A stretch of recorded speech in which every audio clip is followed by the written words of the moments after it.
This is Captain Keener. I've been assigned as your liaison with the attack group. Be assured that I am aware of your strict policy regarding job performance. I won't let you down, my lord. And welcome back to Star Wars: The Force Unleashed, ladies and gentlemen. This is going to be the final level I tackle, as this was the last piece of DLC made for the game. And of course it takes place on the icy planet of Hoth during the events of Star Wars Episode 5, The Empire Strikes Back. In the last video, Starkiller put a tracer on the Millennium Falcon, and you figured he was going to do something really sinister with that tracer, like, oh man, he's going to get the rebels before they get to the Death Star. But no. Han, Luke, Chewbacca, they still ended up going to Alderaan. They still saw nothing because it was destroyed by the Death Star. Then they ended up on the Death Star. Then they saved Princess Leia. Then Leia took them to Yavin. Then Luke got in an X-Wing, and he ended up destroying the Death Star. So that sucks for the Empire. My lord, scanners are indicating that the ice caverns through which you travel may be a bit unstable. It seems the vibrations from our walkers may be partly to blame.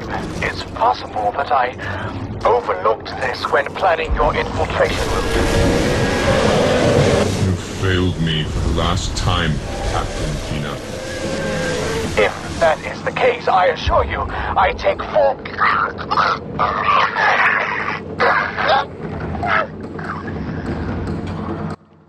How did he do that? I know you're gonna respond by saying, with the Force, duh. But, like, he didn't even, like, move his hands or anything, and he's in a Star Destroyer high above the planet. He's so far away! I know this is a callback to a scene in The Empire Strikes Back where Darth Vader's talking to one of the guys and he says, "You have failed me for the last time, Admiral," and then he chokes him out. But, like, in that very scene, I always questioned it when I was a kid, too, because Darth Vader's in his throne room, his little chamber. He's got his hands on the chair, so he's not moving his hands at all. And he's talking to the guy through a TV monitor, like he's teleconferencing in his report. And he somehow choked him from that far away, and I always thought that was weird. It made sense in the first movie when he chokes out that one guy. "I find your lack of faith disturbing," because he actually moves his hand and they're in the same room. But I never got how Vader choked out that other guy in Empire Strikes Back. Apparently you can force choke people just by thinking about it, just by willing it. Sir, this is Lieutenant Marson. I've seen that you've relieved Captain Keener from duty. I'll be acting as your liaison with the battle group. I mean, all I wanted him to do was raise his hand during that scene. The original trilogy was bullshit! Star Wars is bullshit! Ah! Force Awakens is the worst movie ever! Ah! But I digress. So anyway, this level, right off the bat, we ran into a whole bunch of Wampas. And remember, our stats are maxed out. We have the maxed out stats right from the get-go. But Wampas are still very, very strong creatures, and they can shave your health off really, really quickly. I mean, they're still susceptible to the Force and Force lightning and stuff, so you can still grip them and throw them down a pit if you want. And you can still throw, like, skeleton carcasses at them and stuff. But, you know, if they do actually get connecting with you, they can be a little bit annoying to deal with. Sometimes they don't always flinch to your lightsaber slashes, so if you try engaging with them in lightsaber combat, you know, they might make quick work of you. They might drain your health rather quickly, but they aren't the main enemy type of this level. We're actually going to be seeing a whole bunch of rebels, and the rebels act like the Imperial troops do. There are some regular rifle guys, there are some minigunner guys, and there's even Evo troopers, which is a little bit hard to just differentiate between all the troops. Like, when I see the Imperial troops in the regular levels, I can immediately tell what kind of soldier they are, you know? Like, oh man, this one looks like a clone from the Clone Wars. He must be the stealth guy. He's the Shadow Trooper. You know, the big, bulky Iron Man, you know, Brotherhood of Steel kind of guys, the Purge Troopers. Oh, they're giant, they're robotic. I can easily tell which one he's supposed to be. The Evo Troopers always had this big honkin' backpack. Like, you'd see their white bodies, and they'd always have this big black backpack on, so you knew that if I shot lightning on the Evo Troopers, then they're going to, like, absorb the electricity, and then they're going to deal out lots of damage to me. The problem is, when you're in Hoth, the entire base is, like, blue and white, you know? And all the rebels are wearing white, too. So, like, some of them have backpacks on, but then they have rifles, and they're not Evo troopers, you know? And then there are others who have backpacks, like the guy in front of me, who is an Evo trooper, and I can't really tell. So sometimes I shoot lightning on these guys just trying to, you know, kill everybody. And then I inadvertently give one guy power so that he can stun me with a charged up shot. And that can be a little bit different, you know? Like, the Imperials were easier to differentiate, but the Rebels, they're a little bit trickier. Sometimes you're going to be charging up an Evo trooper when you don't want to. You should be able to see the dynamo. It's generating enough energy to deflect most attacks. So in order to destroy that generator and take out the force field, you have to bring an object into it. You can't just, like, force push it or shoot lightning on it. You have to drag some kind of crate or something into it in order to make it, like, crash. And this is actually going to come up later in the final part of this level as well. So, it just gets you used to that. But these rebels have some balls, man, trying to take on Darth Starkiller, I guess. He doesn't have a Darth name. He's just known as Lord Starkiller in this form. Although he was going to have a Darth name originally, and this is kind of a funny story.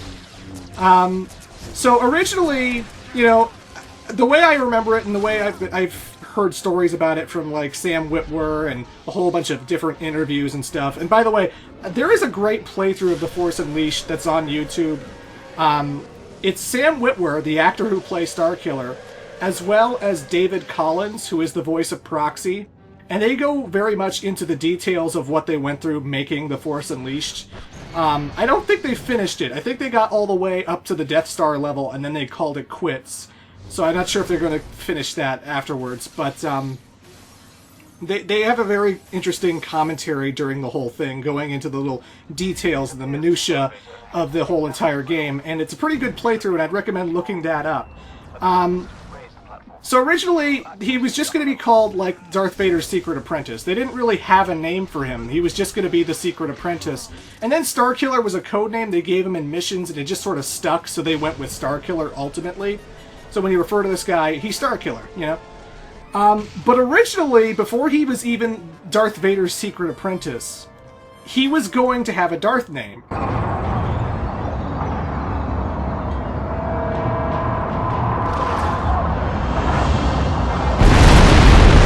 My lord, our assault force has destroyed the shield generator protecting the rebel base. Our troopers will be arriving shortly. Feel free to make use of them as you see fit. Oh yeah, shield generator's taken out. But he was going to have a Darth name. And George Lucas was collaborating with them during the whole time. And he actually pitched 2 ideas for Starkiller's name. And Did You Know Gaming has covered this, and Sam Witwer has also confirmed this during his Force Unleashed playthrough when he talks about George Lucas's pitch. Starkiller was originally going to be called one of 2 names. He was either going to be Darth Icky. You heard that right. Darth Icky.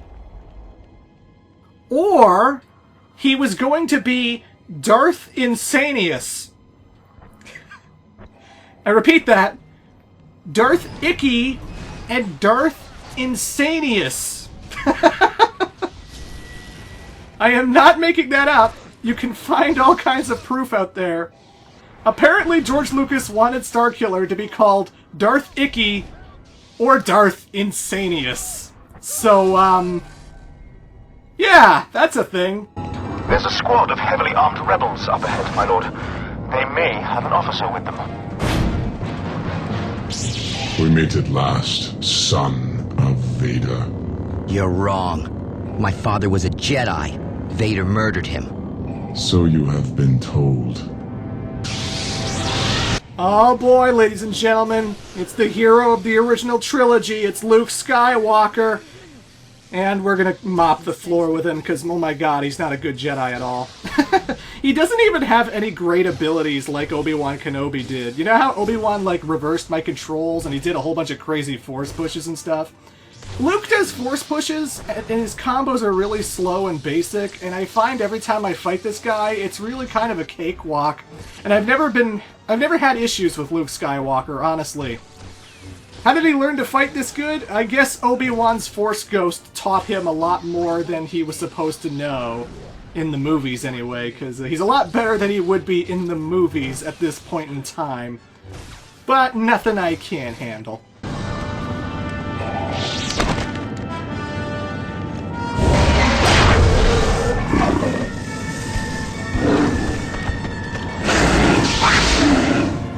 Was that Commander Skywalker, my lord? The Emperor would prefer that you take him alive, if possible. Bear that in mind, Lieutenant. I'm pretty sure that line only triggers after you've killed your first Wampa. So, like, the guy's like, he would very much like him to be kept alive, my lord. You kill something, I'll keep that in mind. Oh, I like that. I like that a lot. But we'll be seeing more of Luke in this level. You know, that's not the last of Luke Skywalker, but... yeah, again, you just gotta watch out for the Evo troopers and the snipers and stuff. The snipers you'll see coming, because they still have the line of sight. But the Evo troopers, I can never tell. They all look the same. They're all wearing the same outfit. It's hard for me to differentiate them, you know? I don't know. Oh, by the way, every time these levels start up, it usually just has the regular Star Wars opening theme. Like, I'm replacing the opening theme of the game with different Star Wars music. And the reason I'm doing that is because when I uploaded Part 1 of Star Wars The Force Unleashed, it actually got blocked in one country. It got blocked in Germany. And that kind of sucked because I saw that in my inbox that it was blocked in one country, and I was like, oh, this whole playthrough is going to be blocked in Germany. Like, this whole playthrough, no German viewers of mine are going to be able to watch this, and that sucks because I don't care if it's monetized or not, you know? I want to play this game regardless if I get monetized. You know, this isn't my full-time job, YouTube. I don't care if some videos don't get monetized. There's one video of Sonic and the Black Knight that always gets claimed by Sega. Always. It's the cutscene with Merlina at the very end of the game that always gets claimed in every single playthrough of Sonic and the Black Knight. And I didn't get money from that, and I don't care. You know, I just uploaded it as was. And I didn't care that every country could see it, so as far as I was concerned, I was happy with that, right? And I knew that, like, Star Wars music had licensing problems sometimes, because I knew Brain Scratch Comms did a playthrough of Sonic the Hedgehog 4 Episode 1, and they did this mock Star Wars spoof intro, and they actually had to upload a second version of that video because, apparently, you know, it was blocked in Germany. It was blocked because of the opening crawl music. But when I uploaded Part 2 and onwards, none of those videos got blocked in Germany. None of them. They were all perfectly fine. They were all exactly like everyone could see them. And so it's just the opening crawl. So I've replaced the opening crawl that usually happens with, you know, the opening crawl with other Star Wars music. In the last video, I did Shadows of the Empire. In this one, I did Knights of the Old Republic because whatevs. Whatevs, you know. I wish I had Ultimate Force Push way earlier in the game, because when you have a whole row of troopers like this, I can't resist! They're like bowling pins! I have to knock them down! I know they're on my side. I know the Empire's on my side, but man... Force Push is so fun when you have a maxed out Force Push and you're replaying the game. Because, like, when you run into, like, 6 or 7, like, Rebels or Imperials, and then you just do a big build-up Force Push, knocking them all over the place is just so damn fun. I love it.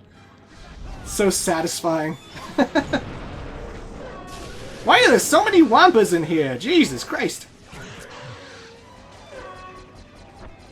And speaking of Shadows of the Empire, because last video I replaced the music, you know, one of the most iconic Hoth video game levels is from Shadows of the Empire. This reminds me so much of the first 2 or 3 levels of Shadows of the Empire, especially with the Wampas roaming around, because Dash Rendar could run into Wampas too.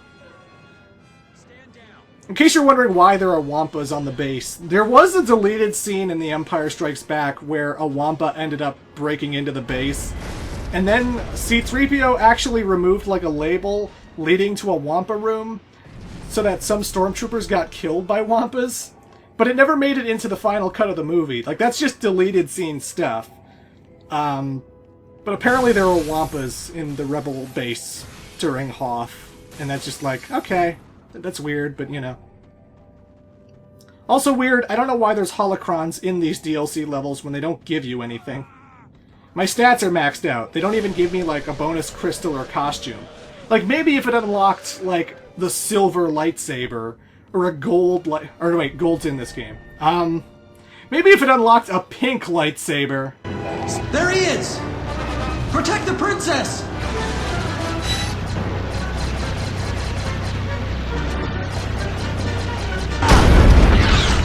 Because, come on, don't you want to see a pink lightsaber in these Star Wars Expanded Universe stuff? I'm sure it exists in one of the comics. I'm sure pink lightsabers are a thing somewhere, but I digress. We have to get to Princess Leia. We have to destroy the head of the rebels once and for all. Because Bail Organa, Mon Mothma, they all died on the Death Star, if you remember. So it's kind of weird thinking that, like, Princess Leia ended up assembling the Rebel Alliance anyway. And I think they still have the Rebel Alliance logo on their helmets, which is supposed to be Starkiller's family crest. So apparently Princess Leia thought that Starkiller died on the Death Star with her father, and that Starkiller was still a hero. Because the last she heard of Starkiller, you know, all she saw was, like, Bail going, "Proxy, cut transmission!" And then she never heard from any of them ever again, because they all died on the Death Star. So I guess, like, she still honors Starkiller, not knowing that Lord Starkiller is him, I guess. I don't know. But they still have the Rebel logo on their helmets and stuff, which is awkward. Anywho, if we want to get into the Millennium Falcon's area, we have to open up these things, and just like we did previously, we have to drag an object into it in order to destroy it. And what's big enough to destroy that? Why, one of these snow speeders! Into the grinder you go! Boom! They just keep infinitely pouring out of this hangar over and over and over again. You just grip one of them, smash them into it, and then the Millennium Falcon is ours.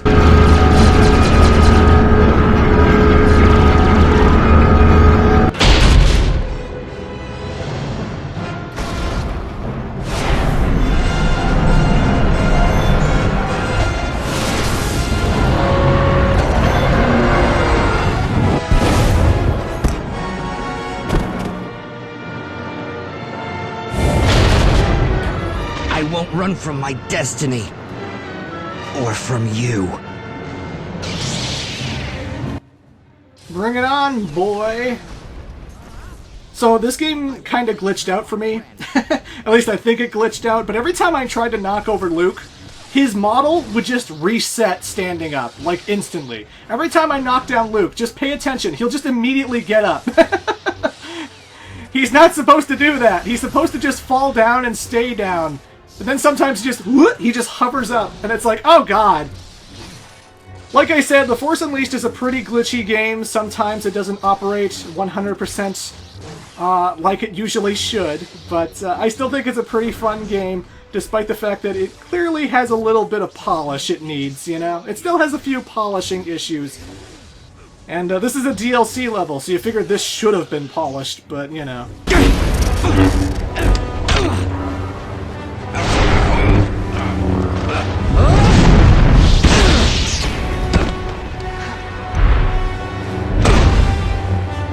Now I will destroy you, Skywalker, as I destroyed your father.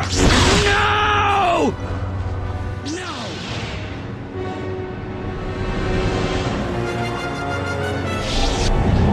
Soon I'll deal with your master.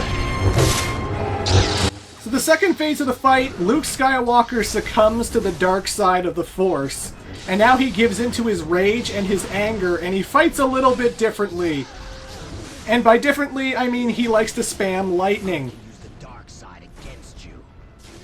And for some reason, Luke Skywalker's lightning is red, even though I've never heard of a Darksider having red lightning. You figured it would just be like blue or something? But no, it's red lightning. I don't know, I guess to differentiate it from our lightning? but like it matters, you know? Anyway, you're going to find throughout this fight, I just do what I did with the Emperor, where every time he tries to shoot lightning at me, I push the block button. Because when you push the block button, Starkiller holds his lightsaber up, he absorbs the electricity, and then he sends it back onto Luke. He will send it back onto Luke and drain his health a little bit when he does so. And since Luke spams lightning so much in this fight, I just kept blocking and absorbing and shooting it back on him, and he was draining his own health, really. I think Luke's a pretty easy fight. He's not anything compared to Obi-Wan Kenobi or anybody else. He spams lightning, sometimes he does a small little repulse, but, you know, you can beat him.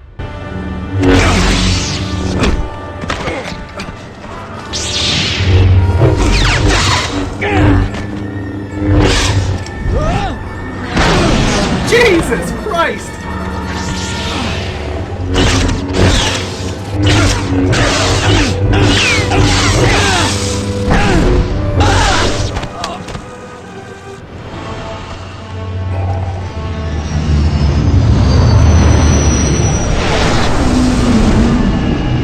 You are strong, Skywalker, but only your hatred will give you the power to save your friends. Give in to the dark side.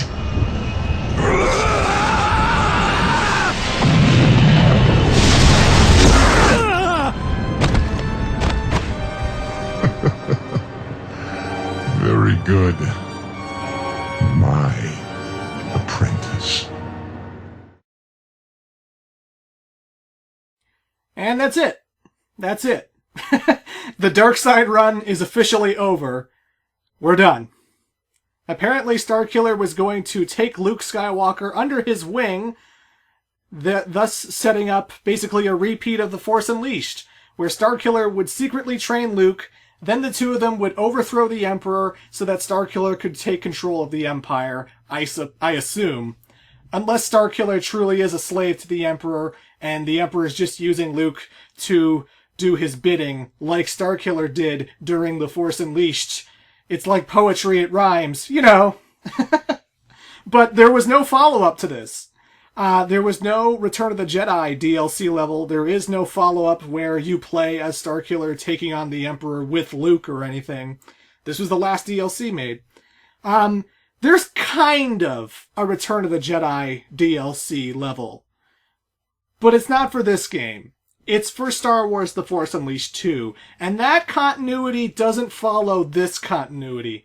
There is an Endor DLC where Starkiller goes and takes on the rebels on Endor, but he's not Lord Starkiller. He's a clone of Starkiller, because it follows Force Unleashed 2's dark ending. So in Force Unleashed 2's dark ending, Darth Vader's still alive.